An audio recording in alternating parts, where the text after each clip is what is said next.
When I first started out, I was pursuing a career as a solo artist. So I got myself a record deal on Capitol Records, and I was working on an album with Nile Rodgers, and I had met this video producer, totally unrelated, and so I thought, wow, this guy could make music videos for me. So about a month later, he called me, he said, Pink Floyd needs some extra background singers. Would you like to do that? And of course I said yes. And my sister was visiting me at the time, and I had just met another girl a couple weeks before who was a waitress, and I had asked her, was she a singer by any chance? And she was. So I managed to get the three of us the gig. We were sent the album, Momentary Lapse of Reason, told what songs to learn, and then they flew us to Atlanta to do the show. We rehearsed at soundcheck and performed that night. So that was how I got started with the background singing thing. Of course, that was completely phenomenal, and that led to working with the Rolling Stones, singing for Lou Reed, numerous other video projects that I had been doing before and after that, with Billy Idol, Eurythmics. So I got to really hang with like rock royalty, and it taught me a lot about how things really should be done. When you have everything at your disposal, like being on tour with the Rolling Stones,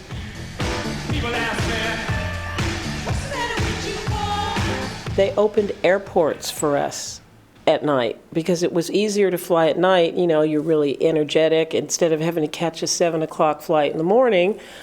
I'd never seen anything like that. I mean, when we were in Prague, they put the Rolling Stones tongue, up like as a symbol over in the city because the president had hosted them, for a visit, and it was a really big deal to have them there. So those kind of experiences really kind of showed me the best of the best. What's it like going back to kind of day-to-day life after an experience like that, though? I mean, is that really difficult to make that transition back to normality? I don't think so if you have a level head. I mean, I realize I'm not Mick Jagger, I'm not Keith Richards, I'm not David Gilmour, so I don't expect to be treated as such. And I have good friends. I have a very grounded kind of situation, and now, after many, many years, I met my son's father working with the Stones, and I stopped touring completely for 20 years. And it was a struggle to make a living because I'm a really good singer, but I'm a so-so secretary, you know what I mean? So I definitely have experienced both extremes. I grew up with money because my parents were doctors, so I had a middle-class upbringing.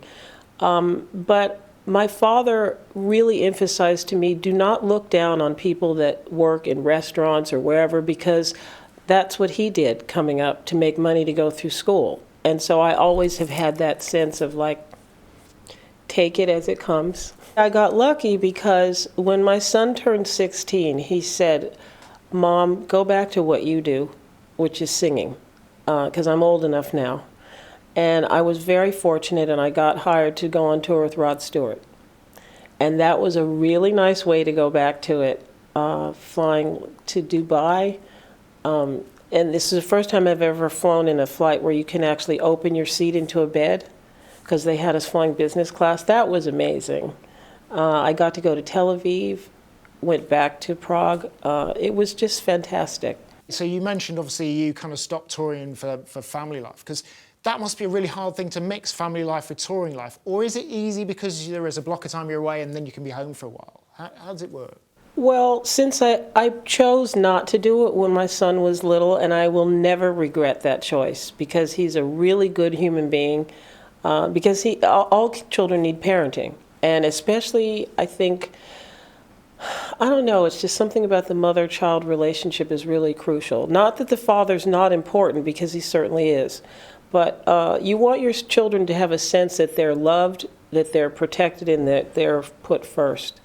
And I did that for Miles. So now that he's older, he still lives with me because he's going through college. And I told him, he can stay with me as long as he's working as hard as he is. But I get sad when I leave him because I like him as a person. So it's, kind of like that. So Did he pick up the musical genes? Is he musical? He is, and I've done everything to discourage his interest because it's just a really hard way to make a living. He started showing an interest in drums when he was like 3 years old, and I was like, He wanted to watch Barney. You're all wonderful just the way you are.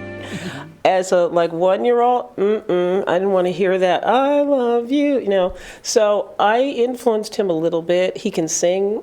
He picked up guitar a couple of years ago and started playing that. But his main focus is programming. He wants to be a video game programmer, and he started showing interest in that at about 12 when he was online, and he got these college students to do a project with him online to make their own version of a game that they played. I was like, oh, okay, yeah, that's cool.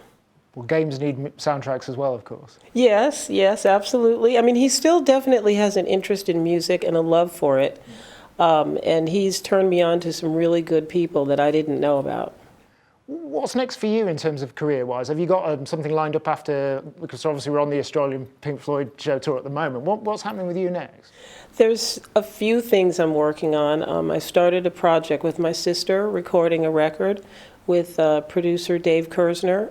And I'm not sure when we're going to finish because she's in LA and I'm in New York and he's in Miami, and all of us are traveling and working a lot, so it's going to take a minute. But it's a labor of love. I have other things I'm working on that I can't talk about yet, but definitely I have plans to be in the music business, whether I'm touring or working behind the scenes, as long as people will hire me.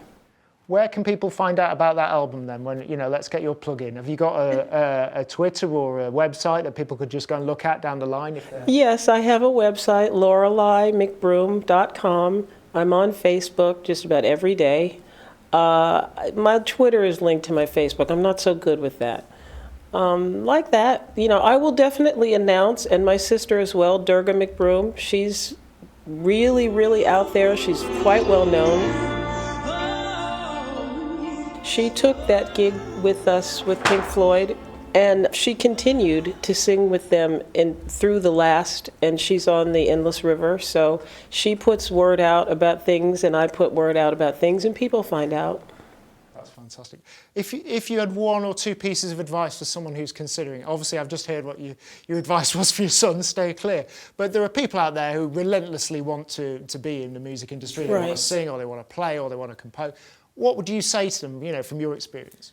Well, I've said this before. If you feel like you can't live without music, then do it. Because that's something that, whether you're making a living at it or not, you can always do it. It's people who don't have that same kind of dedication to it, they're going to drop out if they don't get what they want right away anyway, because it's frustrating. And it can be very, very brutal. Basically because you're being judged on several different levels. You're being judged for your talent, you're being judged for your appearance, you're being judged for the image that you create, and all of those things can get rough. So tough, big, thick skin, yeah? Yes, absolutely. Because you just never know, when something is going to click or not, and how people are going to react to it. What's your best memory from touring and being on stage? I would say the absolute best concert experience I ever had was being in Russia with Pink Floyd. The people there had been kind of starved from all this pop music, and they had basically opened the gates so that we could come over, and other Western bands. And the people that were in the front were people that had money, so they were a little bit stuffy. But by the second set, once Pink Floyd worked it out, they let the fans come to the stage. And they were so excited, and they were so, oh my God, we were crying.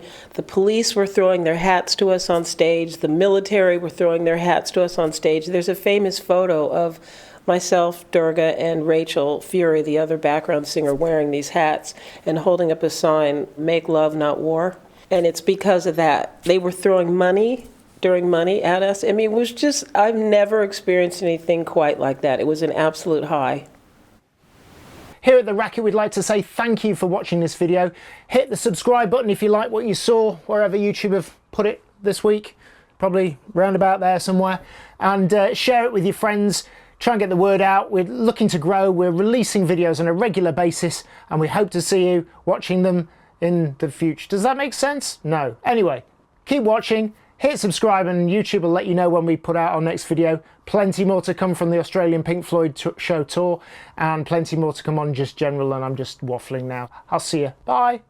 People's attention spans are at an all-time low because of Twitter. People can't even be bothered to download a free track. Now that's sad. We're just going to head into one of the tour buses. There's a secret code, yeah? You're going to film the secret code? No, I'm not.